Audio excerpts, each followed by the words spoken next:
7 de la mañana, 18 minutos. Y a esta hora saludamos al senador Gustavo Bolívar, que ha estado muy activo en las últimas horas a través de Twitter, en su cuenta, y quien ha venido analizando los hechos que se han registrado en las últimas horas en el país. Un trino particularmente llamativo del senador Gustavo Bolívar, que pertenece, por supuesto, a la coalición de gobierno, uno de los más cercanos congresistas al presidente Petro, es el siguiente: viendo cómo el establecimiento ataca a Petro, un hombre que está gobernando bien, recorriendo el país, escuchando a la gente, con equipo económico serio, con austeridad, atacando la corrupción, haciendo las reformas que prometió, entiendo por qué los países se vuelven como Venezuela, dice Gustavo Bolívar. Senador, bienvenido, gracias por atendernos aquí en RCN Mundo. Gracias, muy buenos días a ustedes y a los oyentes. Estábamos conversando al comienzo de este segmento de todo lo que ha venido pasando en el país, el precio del dólar, las protestas con violencia en Bogotá, los ataques del presidente Petro a Estados Unidos, protestas sociales en distintas zonas del país, el discurso del presidente en el Cauca. Críticas como por ejemplo la que se escuchó ayer en RCN Mundo de parte de Salomón Kalmanovitz, que creo yo no es del establecimiento y que ha pedido que el presidente Petro no trine, y la respuesta del presidente Petro diciendo que a él no lo van a callar. Digo, todo esto suena como a una especie de sancocho frente a todo lo que está ocurriendo. ¿Cómo analiza usted el asunto? ¿Son ataques del establecimiento y qué significa que esto nos va a llevar o que ahora entiende usted que los países se vuelvan como Venezuela? Bueno, primero lo dije porque conozco el equipo económico de Gustavo Petro, es un equipo muy serio, a la cabeza está un ministro con muy buena reputación, no es un loco que ha venido a hacer, disculpen la redundancia, locuras con la economía. Se propuso una reforma tributaria que se necesita, es muy urgente. Eso que pasó ayer es parte de eso. Unos indígenas tirados en Bogotá hace 15 meses, sin agua, sin luz, todo ese rezago social, disculpe, todo ese rezago social que no solamente son esos indígenas, son 7 millones de personas que hoy aguantan hambre, 20 millones de personas en la pobreza, millones de campesinos sin tener una vía terciaria para sacar sus productos. Todo eso es lo que queremos hacer con la reforma tributaria. Y sin embargo, la lanzamos para poder manejar este país con seriedad, para poder acercarnos al ideal de progreso para todos, de que haya paz, porque sin justicia social nunca habrá paz. ¿Y qué recibimos? Mentiras de la ANDI, unas mentiras fabulosas. La oposición todos los días dice mentiras muy grandes.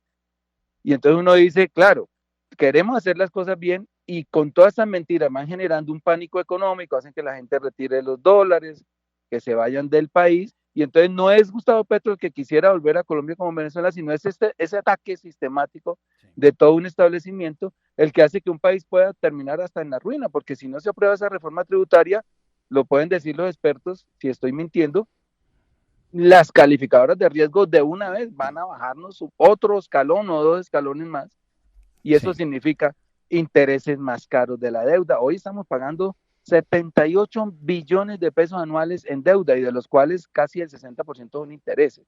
Entonces, cuando uno quiere hacer las cosas bien, y yo veo que este hombre está esmerando por hacer las cosas bien, lo que recibimos es mentiras y mentiras y una oposición que no es seria. Entonces, a eso me refería yo con el trino. Sí, senador, sobre el gobierno del presidente Petro, como sobre cualquier gobierno, podría uno hacerle a usted 200.000 preguntas, pero usted habla del asunto tributario y le quiero hacer la siguiente pregunta.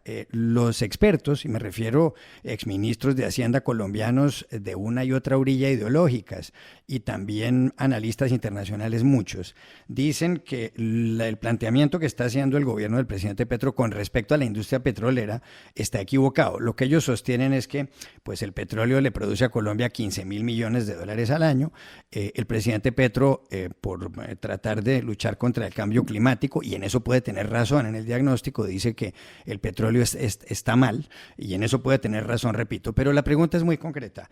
ni Noruega, que es un país nórdico muy respetado por ustedes en el pacto histórico y por el mundo en general, ni Irán, que debe ser un país respetado para algunos, ni la Rusia de Putin, ni el Brasil, ni México, el presidente López Obrador es próximo ideológicamente al presidente Petro, hacen eso. Absolutamente ningún país del mundo está haciendo eso y Colombia quiere dar un ejemplo, pero las emisiones tóxicas de Colombia equivalen al 0,6% de las del total en el mundo.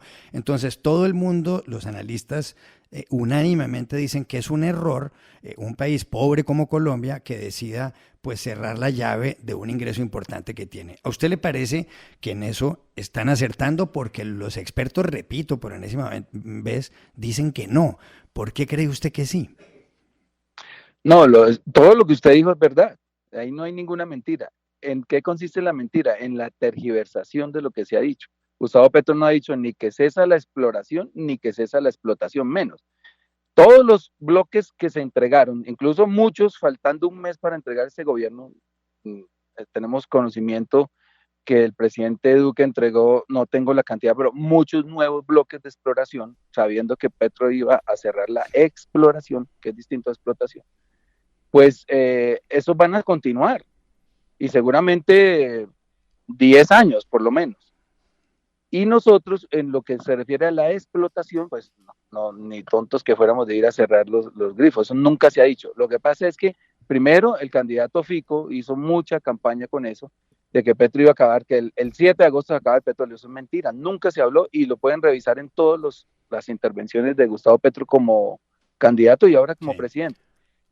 Cesa la exploración. ¿Y por qué cesa la exploración? Porque si nosotros queremos hacer, además es Duque quien nos mete en esto, es que la gente no entiende un poco de cosas. Él va a la COP26 y se compromete a descarbonizar la economía, el 50% de la economía en 2030. Eso es imposible, ni nosotros fuimos tan lejos.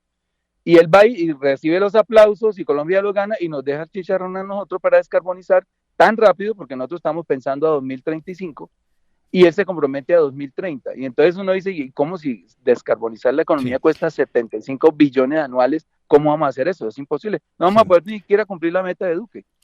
Entonces, senador, no es cierto que no vaya a haber explotación ni exploración. Senador, tiene usted razón cuando dijo que todo lo que yo dije es verdad. Tiene toda la razón y evidentemente es verdad. Yo no he hablado de explotación. Y eso es irrefutable. ¿Quién ha dicho esto? Quien ha dicho esto es la ministra de Minas, Irene Vélez, varias veces. La última de ellas hace poco en la W. Entonces, ¿qué explica eso? Yo quisiera que se centrara en ese punto, no que me hable de Duque o de Juan Manuel Santos o del general Santander o de José Hilario López, que eso es otra cosa. ¿Qué explica eso? Porque nadie entiende. Pues la voz oficial acá, yo lamento si ha habido, digamos, informaciones mal dadas por algún ministro, alguna ministra, pero lo que Gustavo Petro ha dicho, y sé que es la política oficial del gobierno, es que la explotación continúa hasta que se sequen los pozos petroleros. Si de aquí a eso no se ha hecho la transición energética, que nosotros en el plan de gobierno que se inscribió en el CNE, está más o menos a 15 años, digamos un mediano plazo. El mundo, por decirte algo, Inglaterra, Japón, bueno, países mucho más desarrollados, ya a 2030 dicen que no van a tener carros a gasolina. Nosotros nos comprometimos con la mitad, que también es una meta ambiciosa para un país pobre. No es fácil llegar a la descarbonización del 50% en 2030. Entonces sí, puede que haya habido unas declaraciones por la inexperiencia, por lo que sea, pero no es cierto que aquí no se va a seguir explotando y explorando pues todos los bloques que se contrataron. Nosotros cumplimos con esa palabra, porque es el Estado el que los contrata, no es Duque. Y son contratos del Estado. Claro. Y eso van a seguir completamente. Senador Bolívar, déjeme volverlo a traer a lo que ha ocurrido en las últimas horas en la ciudad de Bogotá y déjeme concretar su opinión porque algunos oyentes quedan un poco confundidos y hay que sacarlos evidentemente de la confusión. Que haya 7 millones de colombianos en la marginalidad, como usted lo ha mencionado, que es absolutamente indeseable, o indígenas excluidos históricamente, como usted también ha mencionado, ¿justifica la violencia que vimos todos ayer en Bogotá? No, para nada, no. Terrible, fue terrible. Así como censuramos que en un momento la policía golpeara a jóvenes en el piso, porque fue lo mismo, jóvenes inermes que no tenían ningún arma y le caían entre 7 y 8 policías a destrozarlo, eso mismo hicieron ayer con la policía y es censurable, tanto una cosa como la otra. Eso sí no admite ninguna defensa. Ningún ser humano, y menos en estado de indefensión, puede ser atacado, y eso pasó ayer y es lamentable, la verdad. Senador Gustavo Bolívar, ¿a usted le preocupa lo que reveló la encuesta de Inbamer en las últimas horas? La aprobación del presidente Gustavo Petro bajó del 56 al 46 y la desaprobación subió del 20 al 40%. Sí, decir que no nos preocupa ya sería carreta. Sí preocupa, pero a mí me parece saludable que haya pasado tan rápido, porque esto también es un jalón de orejas. Aquí se cometieron errores infantiles, yo creo que 5 de esos 10 puntos son el tal plumón de 4 millones y el televisor de 25. Esos son errores que estas encuestas sirven para que uno también ajuste cositas, porque obviamente no hay gobiernos perfectos. Lo que sí se sabe es que aquí se está trabajando por la austeridad, contra la corrupción y todo, pero cualquier detalle chiquito se vuelve gigante y eso hay que pagarlo, y ahí lo estamos pagando. Entonces, me parece sano que haya pasado en este momento, porque sé que se ajustan tuercas, sé que se mejora en comunicaciones. Por ejemplo, el gobierno está haciendo una cosa fantástica. Si ustedes miraron, el primer mes fue lleno de masacres, o sea, los grupos armados recibieron al gobierno con masacres para decir, aquí estamos, hay que negociar. No era necesario porque él ya le había dicho que quería esa negociación. Sin embargo, ¿qué hizo Petro? Instaló 62 puestos de mando unificado por todo el país en los lugares donde hay más violencia, y ustedes ven que caen inmediatamente las masacres y han caído los asesinatos de líderes sociales casi en un 100%. Entonces, eso es porque él salió y se movió, y después ahora está haciendo los diálogos vinculantes regionales, y se está moviendo por todo el país, ha ido a todo el país, cada municipio. Es un hombre que no para de trabajar. Entonces es injusto pues que se castigue así de esa manera en la encuesta, pero la gente ve más el error que el acierto. Entonces nos sirve para ajustar. Senador, es cierto que el presidente Petro viaja por todo el país y que se reúne con todas las comunidades. Es verdad, y eso es positivo. Y es verdad que si a él le va bien, pues le va bien a todo el país, sin ninguna duda. Pero mire, usted dice que lo de las encuestas es porque la gente se pone brava por un plumón, y en efecto la gente se pone brava por un plumón millonario, y eso lo han hecho en otros gobiernos también. Pero ¿usted no cree más bien que el error está en lo siguiente? Fíjese esto. El presidente Petro en Twitter escribe que se podría pensar en un control cambiario, o sea, que la gente no pueda sacar los dólares de Colombia, y eso espanta la inversión extranjera, y esa es una de las causas de que el dólar esté subiendo. ¿Usted no cree que la gente se angustia cuando el presidente Petro dice en Caldono que lo que pasa es que las leyes en Colombia no le sirven, que esas leyes son redactadas por esclavistas? Un argumento que es raro cuando la esclavitud se acabó hace 150 o 170 años. ¿Usted no cree que la gente se preocupa, los inversionistas españoles, cuando el presidente ayer dice que en España hay levantamientos populares en todas las ciudades y pueblos? Yo estoy en Madrid y no veo levantamientos por ninguna parte, aquí en los 500.000 kilómetros que tiene España. ¿Usted no cree que ese es un error del presidente, a pesar de que él vaya y se reúna con los colombianos? ¿Usted no cree que hay ahí unas equivocaciones pues de fondo que son inquietantes? Bueno, a mí me queda bastante difícil hacer esa crítica, pero siendo objetivo y coherente, hay veces que uno tuiteando se escacha. A mí me ha pasado varias veces. Entonces, por eso te digo, esa de bajón sirve para muchas cosas. Hay que ajustar, y si entre los ajustes que hay que hacer está ese de no trinar así en ese sentido, pues yo creo que bienvenido también. No puedo defender eso tampoco. Senador Gustavo Bolívar, gracias por estos minutos con la audiencia de RCN Mundo. Buen día para usted. Bueno, a ustedes también un saludo, muy amables. Jesús Prado y Juan Manuel Ruiz acompañan sus mañanas con la información de Colombia y el mundo.